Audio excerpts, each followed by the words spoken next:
The world had grown loud in 30,000 years. Skyscrapers kissed the clouds, satellites filled the sky, and Earth's people marched on with confidence that they were the masters of their planet, the pinnacle of evolution. They had forgotten the stories carved in obsidian caves, the strange black metal buried under the Arctic ice, and the warnings etched in symbols no archaeologist could ever decode. Forgotten, until the sky cracked open. It happened on a Monday, because fate always picks the most ordinary days to change everything. At 2:14 p.m. GMT, every satellite above Earth shut down in perfect synchronization.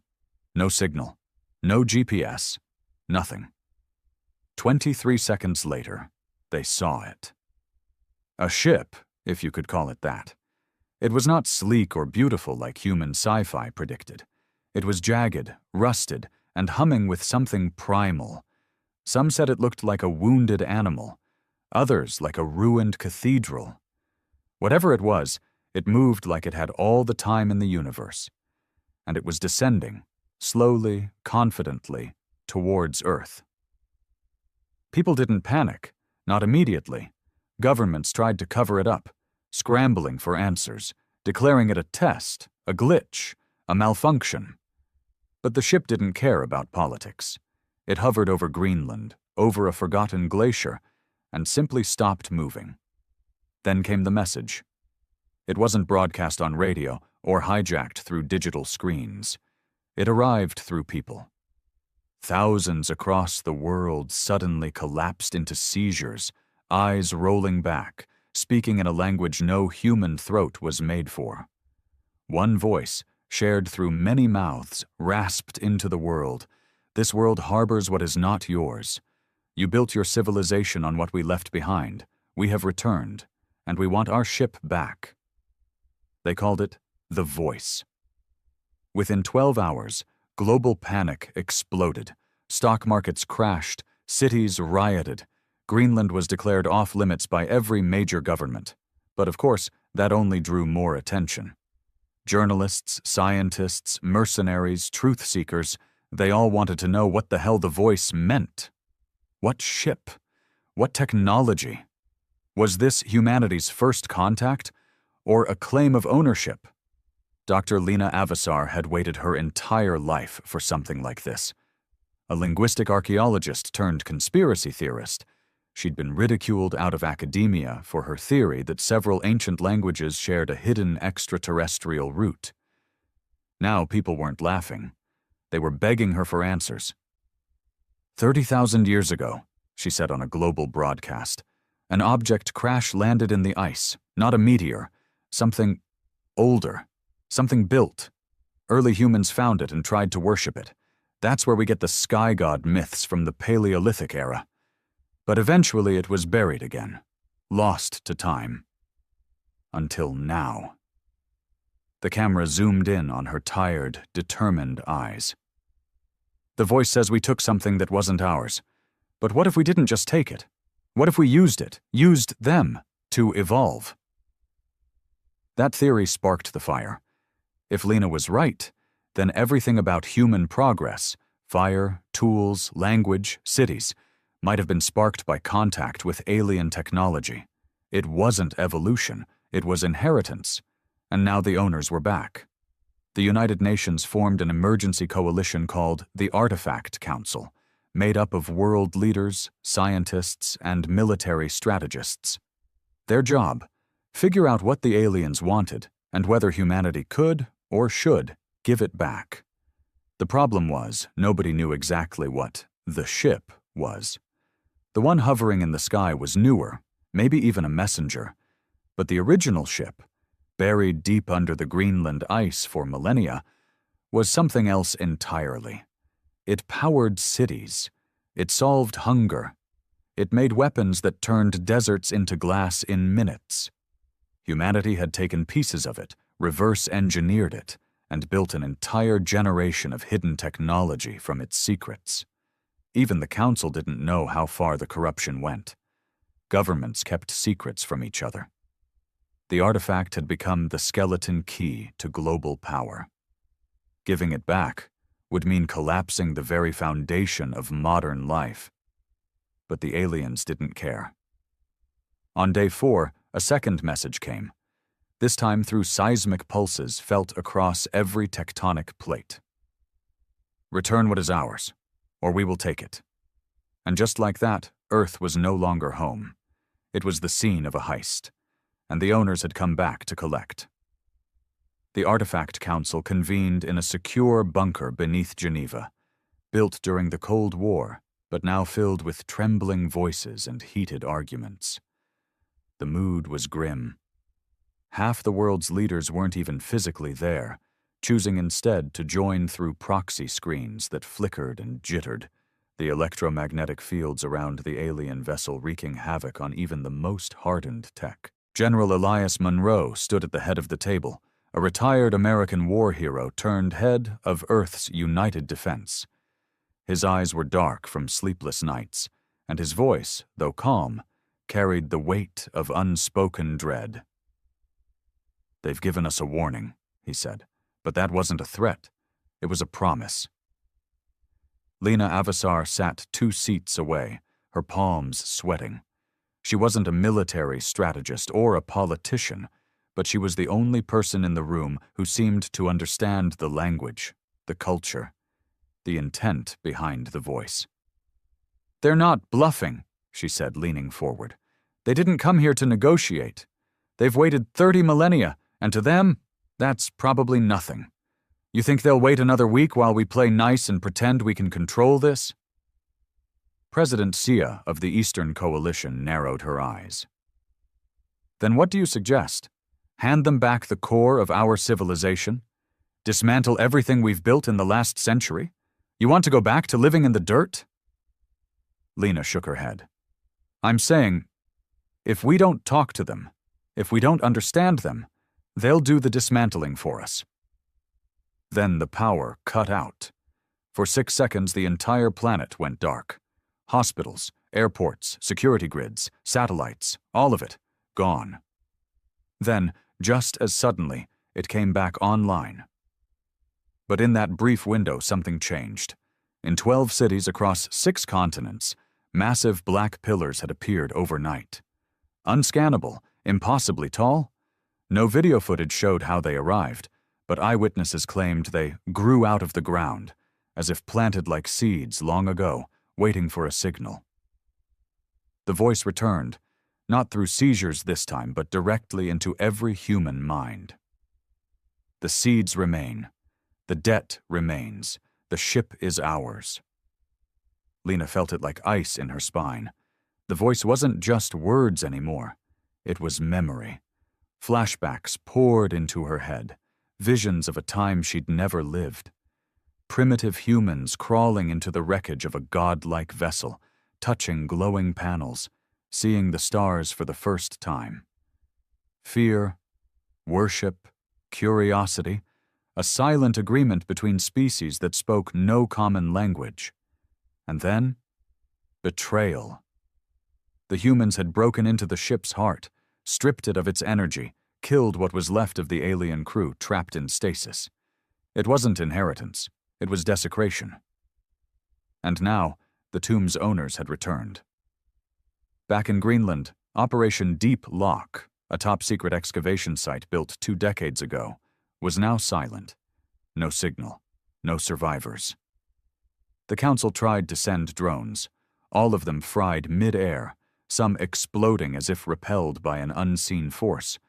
Whatever lay beneath that glacier had awakened. Lena flew to the edge of the exclusion zone 2 days later, escorted by an elite UN task force. The cold bit through her coat, but it wasn't the weather that made her shiver. It was the feeling of being watched.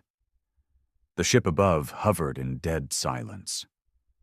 It hadn't moved in days, but it pulsed, like a second moon carved from steel and bone. As they approached the ice field, something cracked, a deep groan from beneath their feet. The ground rumbled. Soldiers raised their weapons. Lena barely had time to scream when the ice split open like glass and something massive emerged. Not a ship, not a building, a door, smooth, black, and ancient, covered in markings that danced when she looked at them. It wasn't just a structure. It was a message. The ship wasn't just buried here. It was the ground beneath them. They'd built an entire facility on top of a slumbering titan, and it had just begun to wake up. The air around the excavation site grew heavier with every heartbeat. It wasn't just the biting cold. It was something deeper, denser, like gravity itself had thickened. Lena's breath came in short bursts as the ground trembled under her boots. The enormous door continued to rise from beneath the ice, revealing more of its size, towering, ancient, and lined with symbols that seemed to flicker and twist of their own accord. Soldiers aimed their rifles, but there was nothing to shoot at. No enemy, no movement, only a presence, something vast, watching. Colonel Vex, the UN task force commander, barked orders into his comms. "We need to fall back. Now I don't want to be standing on this thing when it opens." "No," Lena said, stepping forward. "It's not here to hurt us. Not yet." Vex looked at her like she'd lost her mind. "You think that's a welcome mat?" She ignored him. Something about the symbols on the door called to her, not like a voice, but more like memory. They shifted as she approached, some of them forming patterns she recognized from ancient ruins she'd studied in Ethiopia, Peru, and Siberia. Always dismissed by mainstream scholars as coincidence. Lena had believed otherwise, and now, standing here, those wild theories no longer seemed so crazy. The symbols lit up as she drew closer. Lines pulsed outward from the door like ripples in water, running through the ice beneath her, illuminating the field in ghostly white light. Then came the sound. It wasn't mechanical. It wasn't even auditory. It was inside their heads, a low vibration, like the purr of a sleeping beast stirring for the first time in eons. Every soldier flinched. A few dropped their weapons, hands to their ears even though there was nothing to hear. And then the voice returned. But this time it wasn't just in Lena's mind. It came from the door itself. Designated species, Homo sapiens. Unauthorized access of vessel core. Trespass protocol violated. Seeding protocol corrupted. Initiating reclamation process. A hiss echoed through the air. Panels on the door shifted, splitting into segments, revealing an opening. Narrow at first, then expanding. A mist poured out from inside. Not smoke, but something alive. It flowed like liquid shadow, snaking through the air, curling around their boots, whispering across the ice. "No one move!" Vex barked. But Lena moved. She stepped forward, drawn by the fog, by the strange warmth coming from within the door. Against all logic, her mind told her this was familiar, like stepping into a dream she'd had as a child, over and over again. And then she heard something behind her. Footsteps. Not human. Long, dragging, deliberate. The soldiers turned first, guns up, a line of red laser sights cutting through the mist, and then it stepped into view. It wasn't like the ship above.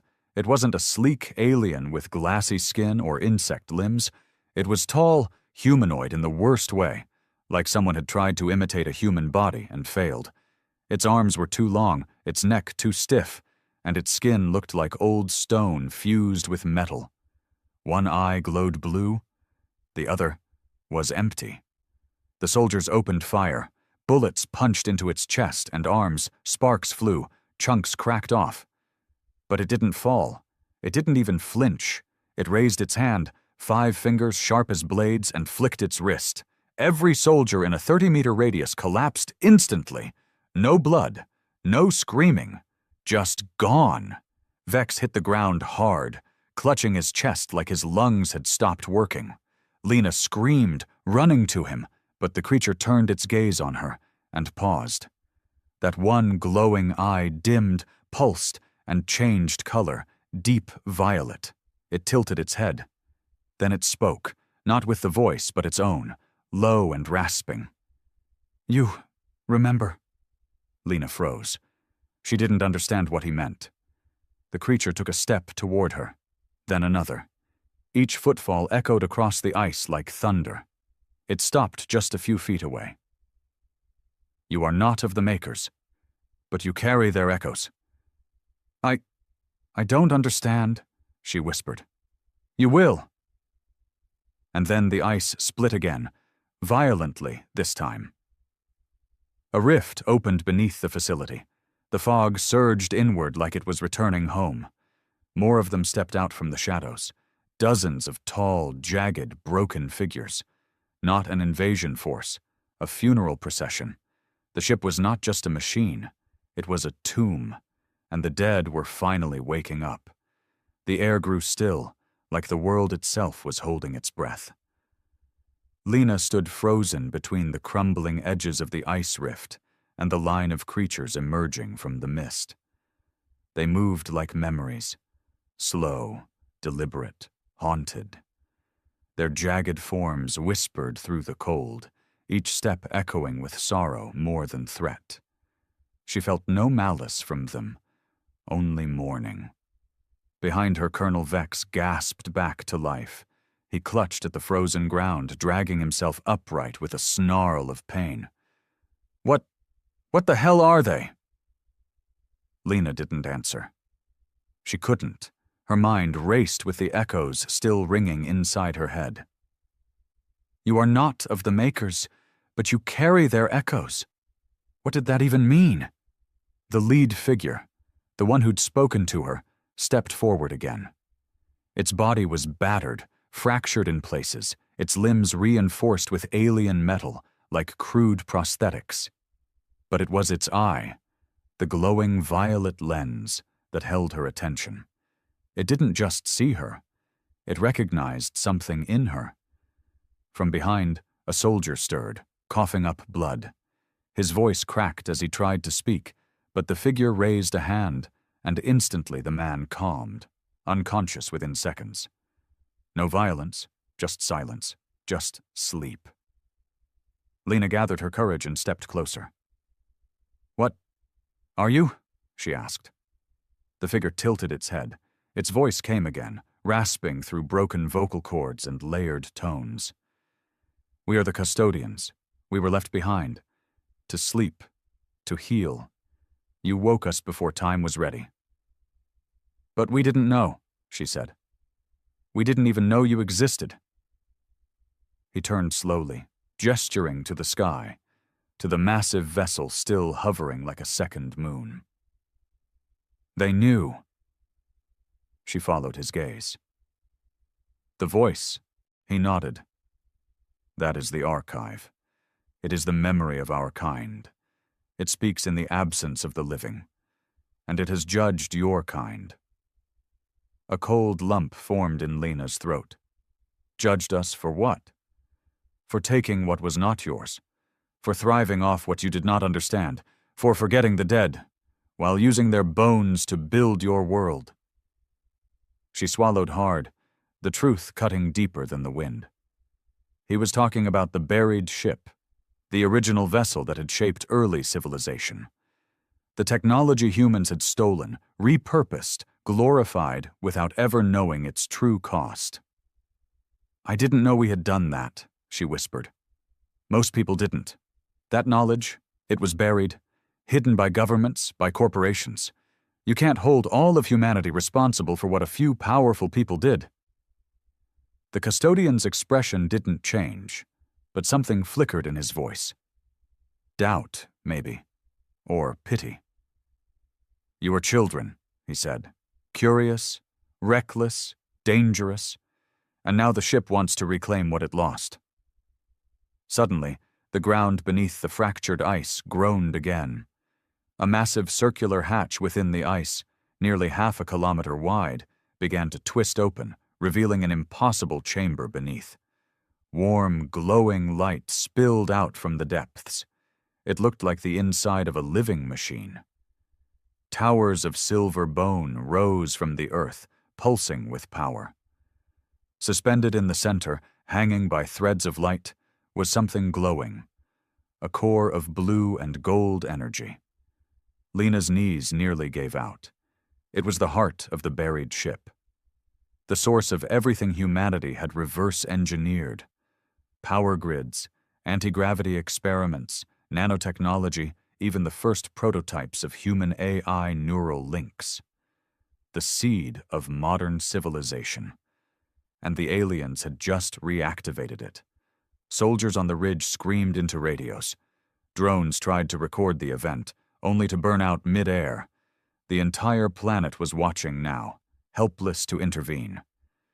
Then, without warning, the hovering alien ship in the sky began to descend. Slow at first, then faster. The clouds churned in unnatural spirals. Thunder crackled with no storm in sight. The voice echoed again, more powerful than ever. The reclamation begins. Surrender what was taken, or face extinction. Colonel Vex dragged himself beside Lena. Tell me we can negotiate. She didn't answer, because deep inside, she already knew the truth. This wasn't a negotiation. It was a reckoning, and humanity had no bargaining chips left. The world fractured, not in physical space, but in certainty. Every nation tuned in, every screen lit up with the same image, a glowing rift in the Greenland ice, the heart of the ancient ship now exposed, and alien figures standing guard like solemn priests at a holy altar. The council scrambled, but their plans unraveled in real time. Nothing worked. No drone, no missile, no diplomacy. The alien ship descending from orbit didn't fire a weapon. It didn't need to. Its presence alone bent physics. Planes rerouted. Weather patterns shifted. Satellites scrambled to recalculate their positions. And across the world, devices built with black market fragments of alien tech sparked, shorted, or exploded entirely. It was like the ship was calling its pieces home. Back at the edge of the excavation, Lena Avasar stood trembling, trying to make sense of the chaos. The custodian, still unnamed, still watching her with that violet eye, spoke again. The vessel must be restored. Its purpose is not war, but if your kind resists, that purpose will adapt. What do you mean, restore? Lena asked. It's still here. It's always been here. He turned his head slightly. What remains is broken. What you took was scattered. You cut the flesh of a living being and wore it like armor. Lena's breath caught. Wait, you mean the ship is alive? He stepped aside, revealing the core, the swirling light suspended in the air like a captured sun. It is memory. It is thought. It is vessel. Your ancestors breached its mind, and its mind bled. From behind, Colonel Vex swore under his breath. So what, we give it back? Everything we built? Our satellites, our energy systems, our weapons? That would crash the planet. It may, the custodian said calmly, or it may heal you, but that choice is not yours anymore. Far above, the alien ship pulsed. A soft vibration spread outward, felt more than heard. Across the globe, machines began to whine, not explode, not collapse. They just paused, like they were listening. Then one by one they shut down. Hospitals switched to generators. Airports went dark. Military drones plummeted out of the sky, and in the homes of billions, screens flickered to black. Except for one line of text that burned into every display, every projection, every neural HUD. Reclamation initiated. Chaos followed. In the streets of every major city, panic erupted. Crowds stormed into stores, into government offices, into each other. But it wasn't just fear. It was rage. Rage that humanity had been lied to, that their entire world had been built on the back of a secret no one voted for, no one knew about, no one understood. And it was all unraveling. Inside the excavation site, Lena reached out toward the glowing core. You said it remembers. Can it hear me? The custodian did not move. It does not hear as you do, but it feels. and it knows you were the first to speak with respect. What do you want me to do? There is a path. You may choose to be the bridge or the spark. Lena blinked. The spark? If it rejects your kind, the custodian said softly, there will be fire. The message was clear.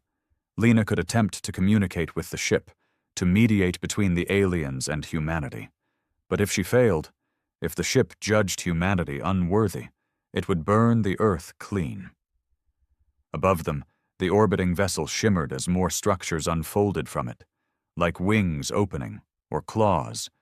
It was preparing to land, or maybe to merge. Colonel Vex stepped forward, face pale and hard. If she tries this and it backfires, what happens to the rest of us? You cease, said the custodian without emotion. Lena stepped into the light. The warmth wrapped around her like a womb, thick and humming. Her mind swam. Images, sounds, entire lifetimes of knowledge pressed into her at once. She saw the original crash, 30,000 years ago. She saw the humans, barefoot, trembling, awestruck, dig into the wounded ship and steal from it without knowing what they'd done. She saw the stasis pods, the custodians, the failed awakenings, the pain, and then the voice of the ship. It was not words, it was grief, and it had waited so long. She opened her mouth and spoke. The light engulfed her, not burning, not blinding, just endless. Lena's body vanished into sensation, weightless and suspended in thought, as if her soul had been plucked from her flesh and dipped into memory itself. Time didn't exist here, only understanding and sorrow. The ship didn't speak like the custodian had. It remembered at her. It showed her the moment it had crashed, badly wounded during a great war that stretched across stars and species. A war humanity had never known about, one that ended in silence. The vessel had not come to Earth on purpose. It had fallen, broken and bleeding, its last crew entombed in frozen stasis chambers while its core slowed, hibernated, adapted. And then came the humans, primitive, curious, fearful. They crept into the ship's wounds and carved out its organs. They called its corridors gods, its lights holy. They desecrated the sleeping bodies, pulling fragments of bone and metal for trinkets and tools. They wrote myths in firelight about beings from the stars and never realized they were stealing from the dying. Lena cried. Not in her body was gone, but in her mind, herself. She felt the ship's grief, and guilt burned in her chest even though she hadn't been born yet. The pain wasn't directed at her. It wasn't about punishment. It was about the unbearable loss of being forgotten. I'm sorry, she whispered into the light. We didn't know. But the ship did not forgive. It only showed her more, how fragments of its tech had wormed their way into the roots of human civilization, how corporations, secret agencies, and rogue scientists had used its power without understanding its purpose. The ship hadn't been a weapon. It had been a seed, a vessel of knowledge meant to restart life after war. But humanity had used it like a toolbox, not a teacher. Then, it finally asked her a question, not in words, but in intention. Do your people deserve to keep what they stole? Lena wanted to scream, no. But she also thought of her brother in New Mumbai, who worked 2 jobs just to keep their mother alive. She thought of a little girl in Argentina who learned to walk again with synthetic limbs powered by micro-fragments of the ship's energy. She thought of entire cities powered by clean reactors based on stolen designs. Humanity had sinned, yes, but they'd also grown. Maybe not enough, maybe too slowly, but they had tried. And so she answered, we don't deserve it, but we need a chance to earn it. There was a pause. Not silence, a pause in time itself. The ship listened. Then, for the first time, it showed her something new. A memory not from the past, but from a possible future. A planet scorched by retaliation. Dead cities. Skies full of ash. And in the ruins, a small group of human children standing beside the custodians, learning, not stealing, learning the true nature of the stars. A fragile hope that something better could grow from the ashes. Lena awoke screaming. She was back in her body, collapsed on the ice. Vex was shouting her name, the custodian kneeling nearby, head bowed. The ship above still hovered, silent and glowing. "I spoke to it," she gasped, voice raw. "It showed me what it remembers, and what it's willing to forgive." Vex knelt beside her. "Did it give us a chance?" She looked to the custodian. He answered. "The archive pauses. It will not erase you. Yet." Yet, the word hung like a blade over the earth. Lena rose, trembling but upright. "It wants the world to make a choice, not the governments, the people. It's offering us something dangerous, a chance to share the technology the right way if we agree to dismantle every stolen fragment first." Vex's face went pale. "We're talking about reversing a century of development. That's suicide." "It's the only way to survive," she said. Above, the ship stopped descending. A light rippled from its base, visible across the globe, and every powered object built from alien tech froze. Not dead, not destroyed, just held. And then came the final message, etched into the sky itself in searing alien script. 7 days. 7 days to choose. 7 days before the ship decided whether Earth would be a partner or just another failed species. 7 days. The words branded into the sky didn't fade.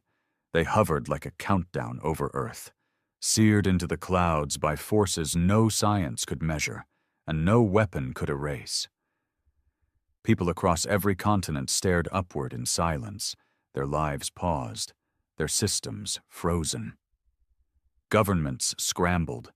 Military leaders barked. Tech corporations tried desperately to override the lockdown gripping their stolen inventions. Nothing worked. The ship had seized its children, and the world began to fracture in panic. In Washington, riots exploded near Capitol Hill. In Beijing, officials enacted full lockdowns, fearing rebellion. Across Africa, Australia, South America, places where alien tech had brought clean water, safe energy, medical miracles, the shutdowns crippled entire communities overnight. Hospitals without synthetic energy cores began losing patients. Fields dependent on weather drones started to fail. The world that had become reliant on alien tools now staggered, helpless without them. And all the while, the clock ticked. 7 days.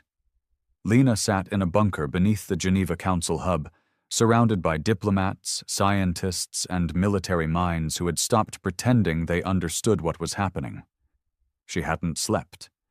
Every time she closed her eyes, she felt the ship again, its grief, its age, its cold indifference wearing the mask of divine judgment. "What's it waiting for?" Vex asked, pacing like a caged animal. "If it has the power to wipe us out, why give us a week?" Lena, voice hoarse, replied, "Because it doesn't want extinction. It wants obedience, or at least remorse." "Remorse won't bring back a century of infrastructure," snapped a diplomat from the African Union. "How do you explain to billions of people that they need to give up the very things that feed and heal them because we built it on the back of a cosmic corpse?" The room went silent. No one had an answer. Then, for the first time, Lena spoke clearly. "We don't give it back to them. We give it back to each other. Open source everything. No corporations, no military black sites. We create a global initiative, run by the people, for the people. Transparent, ethical, collaborative." Someone scoffed. "You think the nations of the world will just agree to that? Out of guilt?" "No," Lena said, "out of fear." And fear was spreading. In Siberia, A covert facility housing a hidden alien core tried to move the artifact underground. The moment they breached containment, the entire mountain collapsed. Not from an explosion, from molecular collapse. Matter simply stopped obeying gravity. 2,000 soldiers vanished into what one survivor described as a fold in space. In Brazil, a billionaire tech mogul refused to shut down his AI-enhanced drone program. Within minutes, every drone turned mid-flight and returned to his mansion. The house vanished from the grid. What was left behind was a crater full of black glass. The ship wasn't just watching. It was enforcing. By day 4, the world understood. You didn't get to negotiate with something that could rewrite physics. You obeyed, or you vanished. But obedience was not unity. Countries began turning on each other. Blame spread faster than any virus. Accusations flew. Who had stolen the most? Who had reverse-engineered the deepest? Who had profited while others starved? World War III didn't break out, not yet, but the air was thick with the promise of it. Until Lena stepped onto the world stage. With the help of the custodian, who now rarely left her side, she transmitted a live message through what little tech still functioned, hijacking public channels, civilian devices, even city walls that the ship's systems had claimed as communication nodes. Her face filled every screen on Earth. "This is not about aliens," she said. "This is about us." She paused, breath shaking. For 100 years we have used something we didn't understand, and we were warned. The symbols were there, the ruins, the signs, but we ignored them, because power makes people deaf. A pause. They don't want to destroy us, but they will. If we don't prove that we're more than parasites, that we can learn, that we can change. A flicker of light passed behind her. The custodian stood, silent and imposing. The ship gave us 7 days, not to surrender, but to become something worthy. And then she said the words that would either save the world or seal its end. "I will return the knowledge. I will give back everything we've taken, and I invite the world to do the same." A countdown appeared in the sky beneath the alien script. 3 days, 14 hours, 26 minutes. And it was ticking down. The countdown loomed like the edge of a blade. 3 days, then 2. Then hours slipped away like rain, and the world teetered on the lip of something irreversible. Across the globe, Lena's message stirred a wildfire of responses. Some nations listened, opened their vaults, released their archives. Engineers and coders, once shielded by government contracts, came forward with secret schematics of alien-derived tech. Underground labs burned their research. Drones dropped from the sky like dead birds, voluntarily deactivated by human hands. Others resisted. A coalition of holdout states, those with the most to lose, refused to dismantle their empires of power. They hoarded what they could, lied on global feeds, and made backdoor deals. One nation even launched a hidden missile at the ship overhead, hoping to blind its sensors. It never reached the clouds. It simply ceased to exist. People started calling it the Judgment Sky. Lena, meanwhile, had become something else entirely.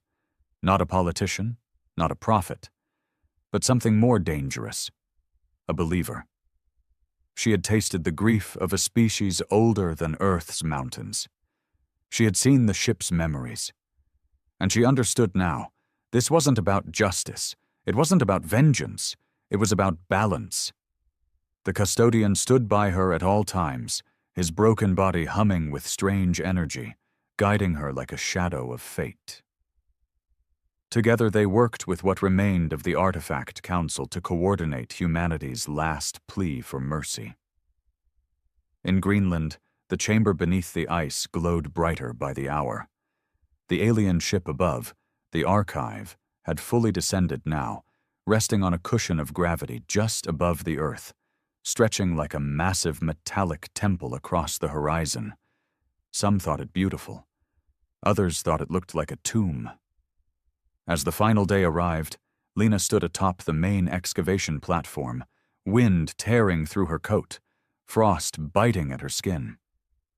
The ice had begun to crack from the inside, subtle pulses of energy blooming beneath the surface like something breathing in its sleep. She turned to the custodian. "They won't all listen," he nodded once. That was known. "So what happens now?" He stared ahead. "Now, the archive chooses." Suddenly the ground beneath them pulsed, soft at first, then violent. All screens on Earth blinked to life again. No words this time, just a light, a beam that stretched from the archive down into the core chamber. The sky dimmed, and humanity held its breath. Lena stepped forward into the beam, unafraid now. The ship knew her. It had accepted her as its bridge, its witness, the last voice Earth would have. And then, within the beam, she vanished. The world panicked. Vex screamed her name over the comms. Soldiers scrambled for cover. The custodian simply bowed his head. Inside the beam, Lena floated. But it wasn't like before. This time she didn't see the past. She saw choices. Earth split into 1,000 futures, some green, some black, some wiped clean by fire. She saw a version where the archive erased every living thing. Another where it gifted humanity 1,000 years of peace, only to watch them destroy it all again. And in one, just one, she saw a slow, painful rebuilding. A world where knowledge was earned, not stolen, shared, not hoarded. That was the one she chose. She reached for it. And the ship, after 30,000 years, finally agreed. A tremor spread through the ice, but this time it didn't crack. It healed. Above, the archive pulsed a deep, low frequency, a sound every creature on Earth felt in their bones. And then the countdown disappeared. All over the world, technology began to hum again, not as it had before, but gentler, slower, like the archive was offering it back, piece by piece, under supervision. The sky cleared, the alien message faded, and Lena returned. She collapsed on the platform, breathing hard, eyes wide, frost in her lashes. Vex caught her before she fell. Is it over?"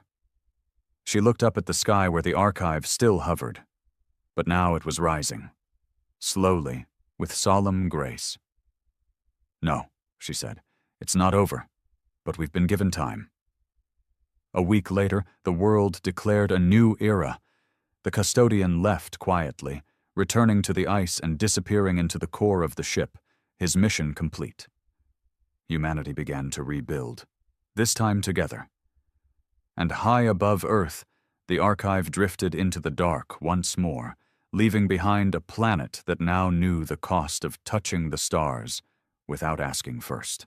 No one remembered when Earth stopped being a backwater planet. It just happened, quietly, slowly. A few trade deals, a couple of mercenaries hired out. Then suddenly the humans were everywhere, on stations, on freighters, in the command ranks of fringe armies. Nobody had feared them at first. They were considered quaint, emotional, loud, passionate, weak. Then came the Vindicator. The Vindicator wasn't just a ship. It was a floating monstrosity, built from the bones of a broken armada, forged in a gravity well where no other species dared to mine. It was stitched together from a dozen different technologies, half of them stolen, and the rest barely understood. The hull was made of neutron-bonded titanium ceramic, rumored to be scavenged from a dead star's crust. It carried no insignia, no flag, only a single phrase scorched into its armor in 27 languages. "We offered peace. You chose war." The first time it appeared, it didn't fire a shot. It just dropped into orbit above Eris Prime, a trade world run by the Vuldari Consortium, and sent a single signal. "Evacuate." The Voldari laughed. All 12 clans gathered their fleets, some 500 ships strong. They expected an easy win. Even as Vindicator held its position, silent and cold, they came in full force. Then the lights on the human warship flickered. No one knows what happened next exactly, because every Voldari ship's black box was wiped clean. But planetary sensors picked up a single, massive energy surge, the kind not even fusion drives could replicate. And in just 17 seconds, the entire Voldari fleet was gone. Not destroyed. Gone. No wreckage. No debris. Just silence, like the stars themselves held their breath. That was the moment the galaxy realized they had made a mistake. Humans weren't just another species trying to claw their way up the interstellar ladder. They were a storm, and the Vindicator was their thunderclap. Over the next few months, the ship became legend. Whole governments surrendered the moment it entered their system. Pirate kings abandoned fortresses they'd ruled for decades. Alien warlords scrubbed their systems of anything remotely human, terrified of provoking its return. Captain Ilara Voss was the woman behind the legend, though no one really saw her face. She was never caught on any official records. No interviews, no transmissions, nothing. Just ghost stories passed between soldiers and smugglers. A human with cold eyes and a voice like ice water, who once whispered a command and caused a planet to shut down its power grid for 3 days without firing a single weapon. The ship moved in silence, always. It spoke only when necessary, and it never negotiated. Once the Vindicator set its course, surrender was the only option. Those who didn't were erased. There were whispers, of course, that the ship held a weapon banned by the Galactic Council, that it was powered by a captured singularity, that its crew were all dead, their minds uploaded into a hive AI that felt no mercy. No one knew the truth. But the most terrifying thing wasn't what the Vindicator could do. It was that the humans had built more than one. The galaxy had pushed humanity too far. After decades of ridicule, border raids, and betrayals, Earth had decided enough was enough. The Galactic Council tried to summon them for diplomacy, but the humans didn't respond. Not with words. They responded with a ship. Now the Council sat in quiet fear, each member looking to the stars and wondering if they'd be next. On a cold outer moon in the Kestran system, a small mining outpost picked up a signature they hoped they'd never see again, a human transponder code broadcasting from deep space. The code was old, obsolete, but it belonged to the Vindicator. The outpost commander, a graying Drexy named Vorlin Krax, stared at the transmission screen with his 3 eyes squinting. His tendrils twitched with unease. That transponder code, it was unmistakable. Human, yes, but not just any human ship. This was the one. The code had been locked in every council database, tagged with 17 separate threat markers. It hadn't been seen in over a cycle. Most had assumed the Vindicator had gone dark, or had been destroyed. But now it was moving. And it was heading straight toward Kestran Moon 4. He hit the emergency comms switch and tried to signal high command, his voice cracking with the effort to stay calm. "This is Krax. Mining Outpost 14. We have a code red contact. Human warship. Identification matches Vindicator. Repeat, Vindicator inbound." Silence, not even static. Then came a soft clicking noise, followed by a voice. Low, human, and impossibly calm. "Your transmission has been intercepted. You will not contact the Council. Evacuate now." Krax froze. That voice. It was a whisper, like someone was speaking directly into the back of his skull. His staff, all 7 species, stared at him, wide-eyed, motionless. They'd heard it too. "No weapons detected, no defenses activated. We are not here for you," the voice continued. But you are in our path. Leave within the next hour." Then the line went dead. Panic didn't break immediately. It cracked slowly, like glass under pressure. His crew whispered first. Then someone ran. Then a junior tech screamed and smashed the alarm. Klaxons blared and lights shifted to crimson. The outpost turned to chaos.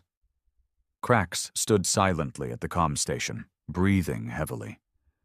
The old Drexy was no coward, but he had fought in 2 border skirmishes and seen enough human tactics to know one thing. They didn't bluff. Especially not that ship. He barked at the remaining officers. "Scramble the transports. Get the miners out now. Don't take anything. Just go." "But the ore," someone began. "Leave it," Krax growled. "You think rocks are worth more than your life?" The ships launched in waves. Small haulers, old shuttles, anything that could get off the moon.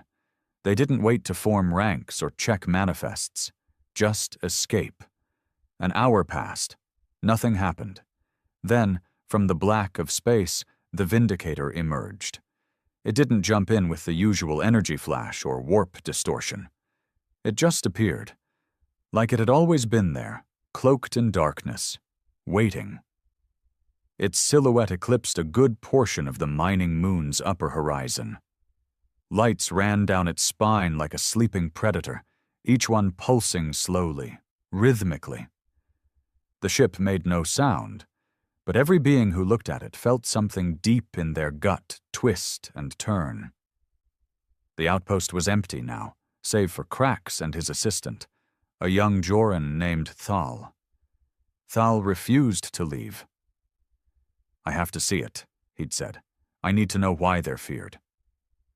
Now, watching the Vindicator settle into low orbit, Krax regretted letting him stay. The ship didn't fire. It didn't scan.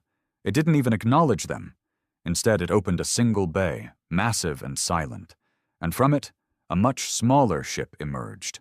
Sleek, sharp-edged, blacker than the void around it. Thal leaned forward. "Is that another warship?" "No," Krax muttered. "That's a message." The smaller craft descended, slow and steady. It landed precisely on the now empty mining pad outside the base. No landing gear. It just hovered inches above the surface and powered down. No lights, no entry ramp. Just stillness. Thal looked at Krax, who was already rising. "You're not seriously going out there?"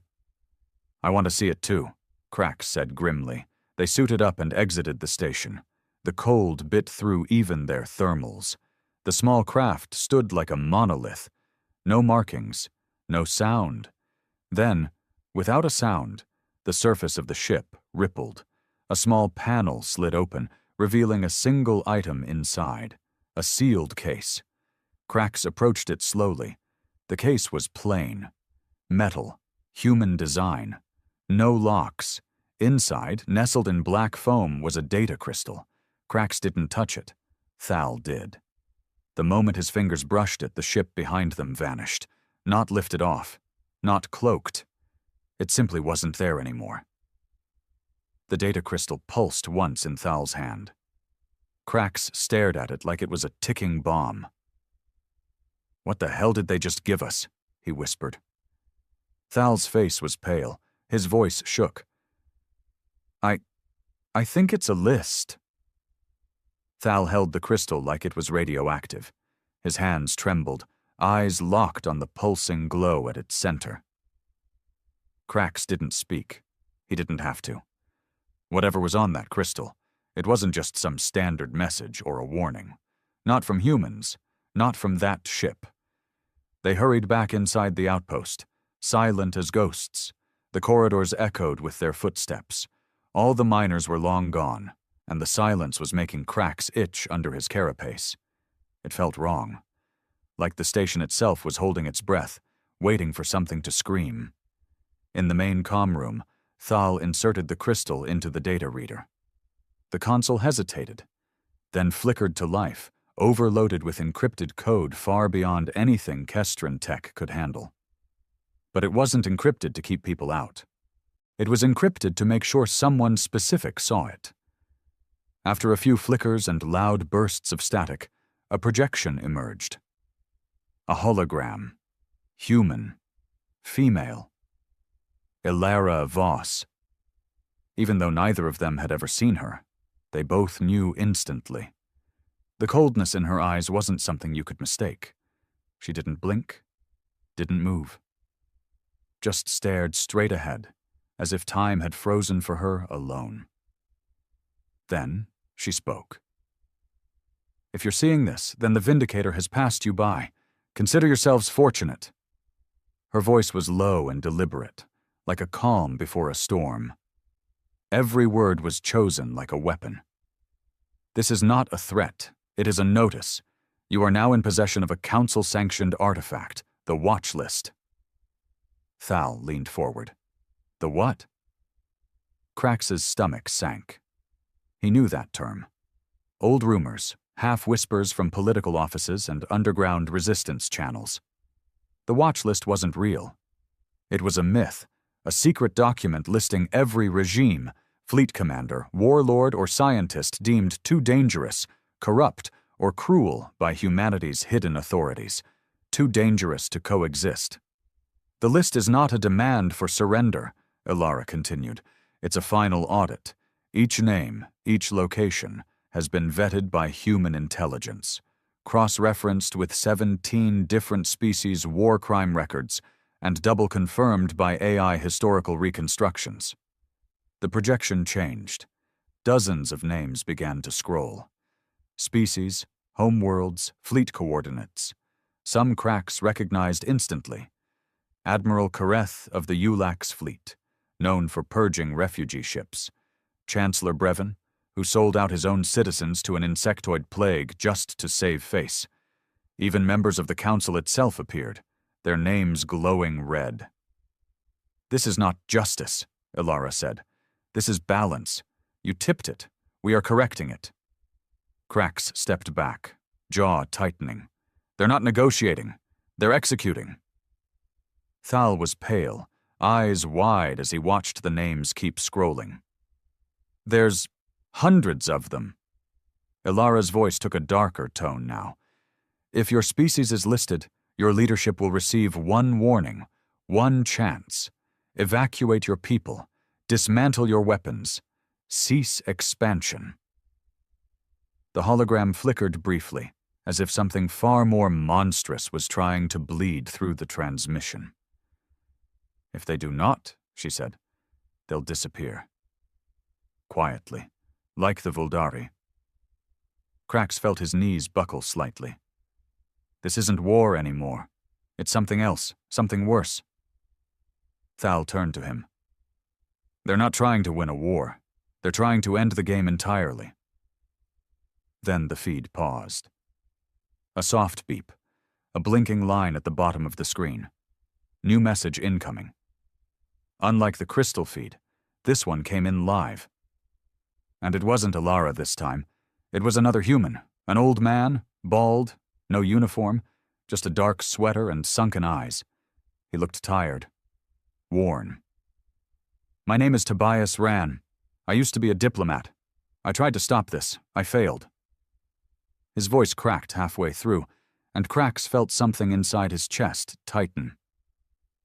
"They pushed us, laughed at us, took what they wanted from our borders, told us we didn't belong among the stars. Then when we built the Vindicator, they screamed we were monsters." He leaned closer to the camera. "You taught us how to be cruel. You taught us what silence buys." The message ended. The console shut down completely. Power surged, then collapsed. Darkness swept through the comm room. Only the crystal remained glowing. Outside, the stars were still. No ships, no weapons, no signs of the Vindicator. Just the weight of a galaxy learning it had finally gone too far. The crystal still pulsed faintly, like a heartbeat that wouldn't quit. Krax didn't move. Neither did Thal. For a long moment, both stood in silence, soaking in the cold dread that clung to the room like a second skin. The console was fried. completely dead. Even backup power refused to spark. Whatever the humans had done when they shut off the transmission, it was permanent. "Can we even send this to the council?" Thal finally asked, voice hoarse. Krax looked at him with tired, heavy eyes. "And tell them what? That the bogeyman is real? That the Vindicator handed us the execution list for the entire ruling elite?" Thal didn't answer. He didn't need to. Because there was no version of this where the council believed them or acted on it. They would bury it, like they buried everything else the humans tried to say before, and this time, the humans weren't going to talk again. They would act. Krax stepped forward, gently taking the crystal from the console. It was still warm. "We're not sending it to the council," he said. "We're delivering it, in person." Thal's eyes widened. "That's suicide. They'll kill the messenger just to keep this buried." "Maybe," Krax said. "But maybe if they see the truth before the sky burns, something changes. Just once." But deep down, Krax knew. The council wouldn't act. They never had. They thought their wealth, their fleets, their alliances would shield them. They hadn't understood humans were never playing the same game. And this wasn't diplomacy anymore. This was a reckoning. 2 jumps away, in a shadowed sector humans called the Dead Ark, Vindicator floated in silence. Inside its core, Captain Ilara Voss stood before a wall of projections, each name from the watch list displayed with full dossiers. Her expression never changed. Not at the details of genocide, not at the images of families burned in planetary strikes, not even at the weeping pleas of politicians recorded on secret channels. She had seen it all. Over and over, for years. This wasn't about revenge, that would be personal. This was about pattern recognition. She turned to her XO, a scarred man named Radek, once a field surgeon during the Earth-Kalari Wars. "Target status?" she asked. Radek nodded. 3 watchlist entries neutralized. 2 surrendered before contact. 1 entire fleet stood down after seeing our signature on long-range scan. Ilara nodded once. "And the moon?" "The Drexy retrieved the crystal, just like we planned. Our ship retracted without direct contact. Observers confirmed they found the transmission. And? They're headed to the council now." Ilara's eyes didn't blink. "Let them." The command deck of Vindicator wasn't like other ships. No flashing lights, no chatter, just silent efficiency. Half the crew were enhanced humans. The rest were something else. Men and women who had been broken by war, left behind by Earth's forgotten treaties, and brought back not for justice, but for purpose. The ship wasn't powered by any single drive system. It moved through space like thought, slipping between conventional engines and experimental tech harvested from a dozen fallen empires. It could appear anywhere, disappear instantly. Its systems read minds before orders were spoken. But its most dangerous weapon wasn't its guns. It was what it represented. Proof. Proof that humanity had evolved into something the galaxy had never prepared for. A species willing to do the unthinkable to stop the inevitable. "Next target?" Ilara asked, her voice calm. Radek tapped a command. A system appeared in red. 3 inhabited worlds, 1 orbital station, a private fleet owned by a Zolari trade lord known for slave colonies and funding border terrorism. Council protected. Ilara stared at the name glowing on the display. Sarix, the bond keeper. "Is he on the watch list?" Radek nodded. "3rd column, priority red."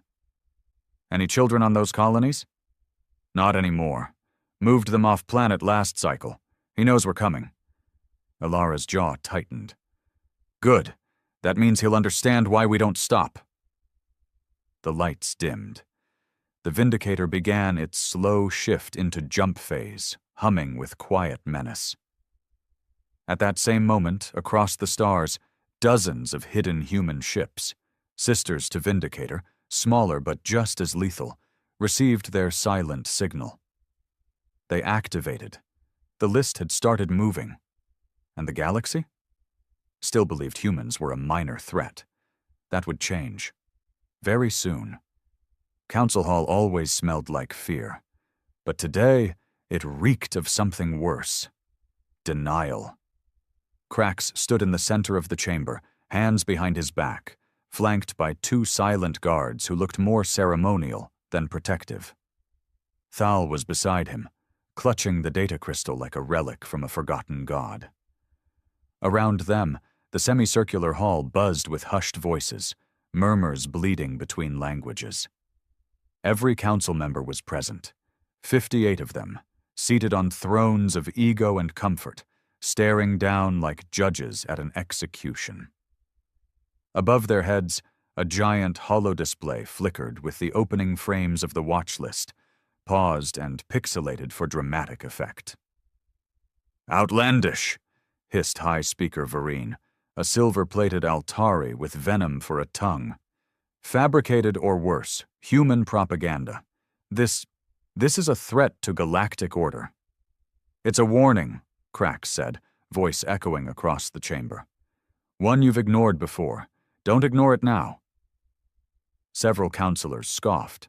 A Zentari general chuckled under his breath, but others were quieter. Eyes darted between names on the list. Some knew people there, some were on it. Thal stepped forward, timid but burning with urgency. "The humans aren't bluffing. We saw the ship. We saw the message. You're not at war with a faction. You're standing in front of a movement, and they've already started." High Speaker Vereen waved a hand. "The Drexy are known for exaggeration. You're miners, not diplomats. You saw a shadow and now you bring us fairy tales?" Krax's jaw tightened. "You think this is a game?" "No," came a quiet voice from the back of the hall. Everyone turned. Councillor Juna of the Marax Collective, the oldest race on the council, stood slowly, her crystal skin shimmering under the light. "It's not a game," she said. "It's judgment." The room went still. "I've lived through 6 galactic uprisings," she continued. "I've seen species rise, fall, vanish, but I've never seen a race so methodical in their retaliation. The humans, they don't want territory. They don't want resources. They want balance, and that makes them far more dangerous." "You're defending them?" Vereen snapped. "No," Juna replied. "I'm respecting them." A silence followed, heavy as gravity. For a moment, it seemed like the council might actually listen. Then came the alarm. A piercing siren shattered the tension, followed by a rush of blue lights across the ceiling. A security officer ran into the chamber, face pale, panting from sprinting across the complex. "Emergency broadcast! Unverified attack in progress. Zolari trade fleets are gone. All 5 ships vaporized within standard orbit range of planet Rendox 2. No survivors." The chamber exploded with noise. Shouts, questions, accusations. Was it pirates? Rebellion? Human action? The officer nodded grimly. "Transponder logs confirm Vindicator signature detected 5 minutes before impact. No weapon discharge detected, just detonation. Total systems failure across all Zolari vessels." Krax stared into the chaos. "They're not waiting for you to debate anymore." Vereen turned on him, eyes wild. "You brought this upon us. You triggered them." "No," Thal said, stepping forward. "You did, years ago. You just didn't notice until now." Juna raised her voice again. "They're not just targeting war criminals. They're targeting silence, complicity, cowards." And then, over the entire chamber's emergency broadcast channel, a transmission interrupted every screen. It was Ilara Voss. No warning, no preamble, just her, standing against the shadows of her warship, eyes locked on every counselor through the feed. "You've been heard," she said, "and you've been weighed." She raised a single hand, and the hollow behind her showed a star system's tactical map, highlighting 5 other planets. 5 more names, 5 more lies to erase. Then the feed cut. Silence again. Real silence. Vereen sat back, sweat pooling under his armor. They wouldn't destroy entire systems. They don't need to, Krax said. They only need to destroy you. The council dissolved into chaos. Not the kind with yelling and dramatic exits. Something colder, sharper. Silent glances, whispered comms to private fleets, hidden signals to off-world bunkers. Every one of them knew what the message meant, even if they pretended otherwise. The humans weren't coming for war. They were coming for individuals. It wasn't about conquest. It was personal, precise, surgical. A purge, not a campaign. Krax watched them scatter like rats in a burning ship, and for the first time, he didn't feel fear. He felt something closer to grim satisfaction. The illusion of their power was cracking.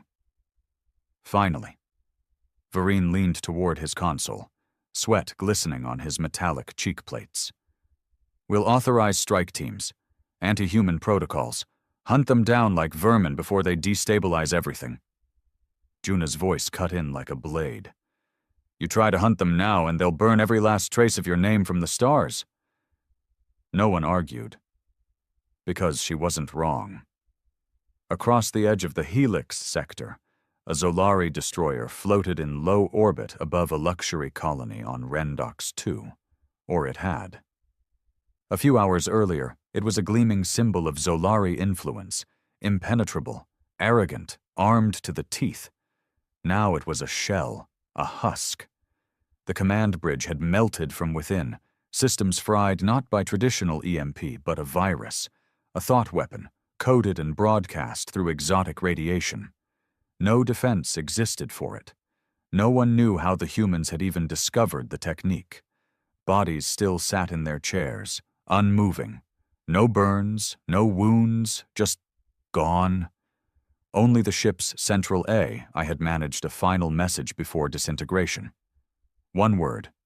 Acknowledged. Back on Vindicator, Ilara Voss reviewed the fallout silently. No gloating, no celebration. Just quiet confirmation that another link in the chain had been broken. Report? She asked. Radek stood near her, arms crossed. 5 targets eliminated. 2 confirmed watch list. 1 was an opportunist, caught harboring the others. No civilian losses. We jammed orbital transport before entry. Council response? Scrambling fleets to protect their integrity, whatever that means. Some defectors already transmitting to us. Names? Radek handed her a datapad. You'll want to see the top of that list. Ilara read it, then smiled for the first time in weeks. Counselor Vereen's personal security chief had sent the message. It read, I was loyal. I stayed silent. He sold children to buy mining rights on Varast. I want to testify. I want to live. I have everything recorded. Please. I don't want to die for him. Ilara's smile vanished. She nodded to Radek. Send him the location of our relay station. Let's see how far loyalty runs when their thrones start to wobble. Radek hesitated. And when we're done? When the list is finished? Ilara looked out the viewport.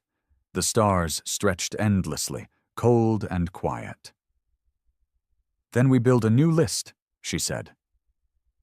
Krax and Thal left council space within the cycle. No goodbyes, no thank you. The council offered them nothing, no protection, no honors, no transportation, just a soft, you are dismissed, like they'd just been tools, pawns in a war the old powers still refused to understand. But that was fine. They had seen the truth, and now they had a new purpose. On board a rusted merchant freighter bound for neutral space, Thal finally broke the silence. You think we'll be safe? Krax didn't answer immediately. Then he reached into his coat and pulled out the crystal, still glowing, still warm. No, he said. But maybe we don't need to be safe anymore. Thal nodded slowly. Maybe we just need to be useful. Krax turned to the ship's console and opened a new channel. Encrypted. Hidden. Dangerous. He transmitted a message into the void. No names, no signatures, just coordinates. And one line, "We believe in the balance. Tell Captain Voss we want in." The reply came 6 hours later. No voice, no image, just a single line of text that appeared on their freighter's cracked console, written in the unmistakable cadence of someone who no longer spoke in politics, but in precision. Balance is earned, not claimed. Your trial begins at Arkan's grave. If you survive, we'll talk. Krax stared at it, his mandibles twitching slightly. Thal looked nervous already. Arkan's grave? He asked. That's a dead system. No sun, no charts. It doesn't even show up on most nav maps. Exactly why they use it, Krax muttered. They changed course immediately. No second guessing.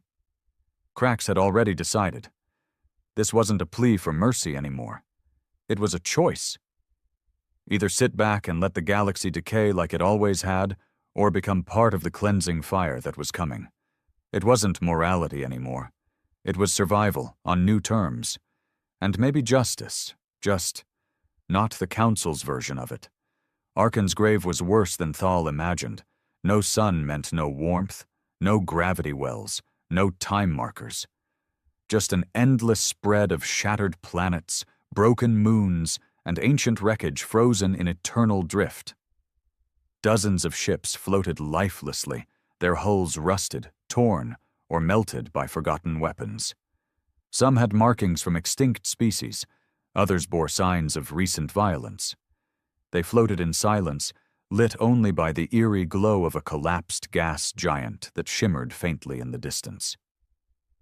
As their ship entered the field, proximity alarms went wild. Krax shut them off. If they wanted us dead, we wouldn't have gotten this far. Thal tried to smile. Failed. A voice crackled through the comm system, feminine, sharp, filtered through distortion. You are entering trial space. Coordinates received. Do not deviate. Do not transmit. You are now part of the test. Test? Thal whispered. Their course updated automatically. Their controls locked. Manual override failed. They weren't flying the ship anymore. The ship was flying them. The freighter twisted through asteroid fields tighter than any sane pilot would attempt. They skimmed wrecks that floated like ghosts just inches away. Some were split open with strange organic weapons, others punctured clean through with surgical precision. A graveyard, yes, but also a museum of vengeance. Then the ship stopped. No sound. Ahead of them hung a vessel, far smaller than Vindicator, but unmistakably human. Its name blinked slowly on their scanner. Judicator. Another one of the Phantom ships, sleek, matte black, with no visible propulsion system and no external weapons. Docking permitted, said the voice. Trial begins on contact. The docking clamp extended. Krax turned to Thal. You sure about this? Thal's hands trembled. Number, but I think we passed the point of sure a while ago. They crossed the threshold together. Inside, it was cold. Not just temperature. Presence. The air itself felt thick, like grief. The lighting was low, and there were no crew visible. Just one long corridor leading into darkness, lit only by dim blue strips. Then a voice spoke. Not over the comms, but inside their minds. Every planet has its secrets. Every empire has its graves. What makes humanity dangerous is that we dig them up. Krax shivered. He didn't know if it was AI or something worse. They walked. Along the corridor, projections lit up as they passed. Flashes of past atrocities, names from the watch list, images of children, scorched colonies, broken oaths. It was overwhelming. Not just to see, but to feel. As if the ship itself was forcing them to confront every consequence of their species' silence. Then they entered a chamber. Empty. No furniture. No screens. Just a single man standing in the center, middle-aged, unarmed, calm. You asked to be useful, he said. Then prove you understand what's at stake. Krax opened his mouth, but the man raised a hand. No speeches, no apologies, one question. He walked forward and stopped just feet from them. If you had the power to erase every corrupt leader, every war criminal, every trafficker and tyrant, without trial, without warning, just erase them, would you do it? Silence. Thal's voice cracked. That's murder. The man tilted his head. That's justice, if the law has failed. He turned to Krax. Well? Krax didn't hesitate. I would, he said. And I'd sleep better knowing they were gone. The man nodded once. Then maybe you're ready. A hatch opened behind him. 2 figures stepped through, human, armored, marked with the black emblem of Vindicator. No names, no ranks, just presence. You're not council informants, one of them said. You're survivors, survivors who stopped running. The man gestured to the hatch. Welcome to the grave path, he said. Next stop, a world that needs cleansing. Krax and Thal looked at each other and stepped through. The shuttle that carried them from Judicator to their first deployment was unlike anything Krax or Thal had ever flown in. It didn't hum, it didn't rattle. It moved like a ghost through space, utterly silent, as if reality itself bent politely around it. No visible propulsion, no controls. Just one narrow bench and the soft hum of hidden systems processing more data than most governments had access to. A small screen activated in front of them, displaying their mission. Target, Governor Trell Vorn, species, Nalkari location, Outpost 9, Junar Belt. Status, watch list verified crimes, slave trafficking, planetary resource theft, bombing of refugee convoys. Krax read the dossier in silence, his fists clenched so tightly the knuckles on his exoskin cracked audibly. Thal, however, looked ill. He's under council protection. That outpost is a stronghold. Was, corrected one of the black-armored agents seated across from them. Her face was hidden behind her helmet, but her voice carried the sharpness of someone who had stopped caring about diplomacy long ago. The moment the watch list went active, he became a target. The council won't protect him now. They'll distance themselves. What's the play? Krax asked. She turned toward him slowly. We make an example. Outpost 9 was a fortress built into an asteroid so old it had no recorded name, just a numerical designation. It had shield cannons, long-range defense satellites, and a private security force trained by council-funded mercenaries. None of that mattered. The humans had already infiltrated its systems before the shuttle even arrived. Security feeds looped false footage. Sensor arrays fed fake telemetry. By the time the shuttle landed on a service dock disguised as a cargo vessel, the station didn't even realize its final guests had arrived. Inside, chaos was already blooming. Somehow, no one quite understood how, every civilian comm terminal in the outpost began flashing a simple, chilling message. Governor Trell Vorn, watchlist confirmed, balance imminent. People panicked. Guards rushed to the governor's chambers. By then, it was far too late. Krax, Thal, and 2 operatives moved through maintenance corridors with surgical precision, guided by the AI that lived within the human ship's network, a presence known only as Shade.